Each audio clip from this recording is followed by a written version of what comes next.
ओम शांति। पवित्रता पर अव्यक्त बाप दादा के 11 फरवरी 2010 के महावाक्य है। बाप दादा ने देखा, भक्तों की अनुभूति भी कोई कम नहीं है।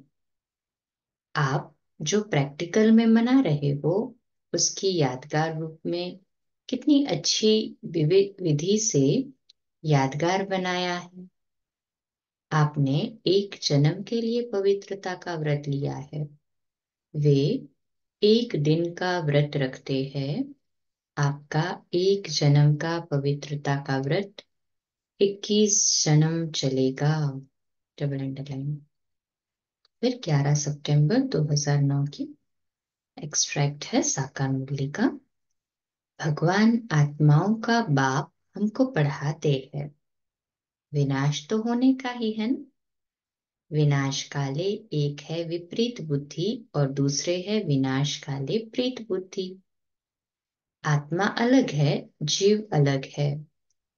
आत्मा छोटी बड़ी नहीं होती है, जीव छोटा बड़ा होता है। आत्मा ही पतित है और पावन बनती है। आत्मा ही बाप को बुलाती है, हे पतित पावन आओ। इन सब बातों को अच्छी रीति समझना है। 31 में 2012 के साकार रिवाइज्ड महावाक्य। बाप तुमको कितना सहज विश्व की बादशाही देते हैं। बाबा पहले तुमको घर ले जाएगा, फिर वहां से स्वर्ग में भेज देगा। बाप तुम बच्चों को पुरुषार्थ कराते हैं। इस समय का तुम्हारा पुरुषार्थ कल्प कल्प का बन जाएगा। पवित्रता जरूर चाहिए। पढ़ाई ब्रह्मचर्य में ही पढ़ते हैं। भगवान पढ़ाते हैं तो एक दिन भी पढ़ाई मिस नहीं करनी चाहिए। ये मोस्ट वैल्यूएबल पढ़ाई है। फिर 1 जून 2012 के साकार रिवाइज्ड महावाक्य है। तुम अभी आत्म अभिमानी बने हो। तुम जानते हो आत्मा अविनाशी है, शरीर विनाशी है। शरीर को कपड़ा कहा जाता है। अभी ये कपड़ा मूत पलीती है, क्योंकि शरीर विकार से पैदा हुआ है और आत्मा विकार में जाती रहती है। पावन और पतित अक्षर विकार के लिए कहा जाता है।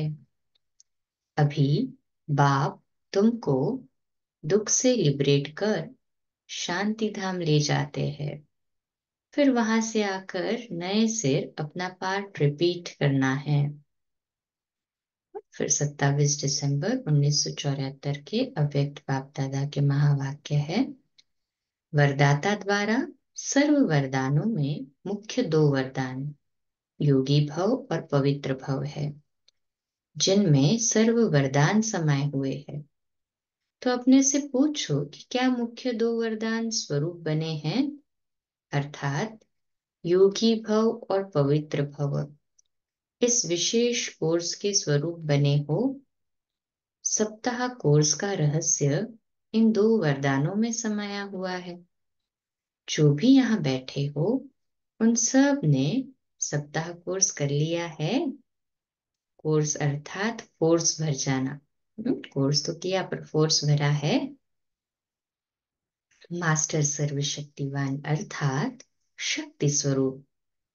शक्ति स्वरूप का अनुभव नहीं होता है तो उनको मास्टर सर्वशक्तिमान नहीं कहेंगे, क्योंकि स्वयं का स्वरूप सदा और स्वतः स्मृति में रहता ही है।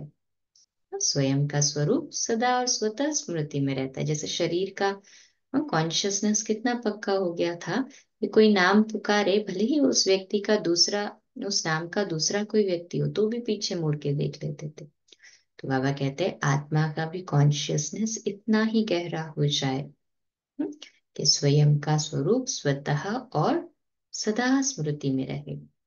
जैसे अपना साकार स्वरूप सदा और स्वतः याद रहता है, ऐसे ही अपना निजी स्वरूप व वरदानी स्वरूप सदा ही स्मृति में रहना चाहिए। अपवित्रता और विस्मृति का नाम निशान न रहे। Double underline.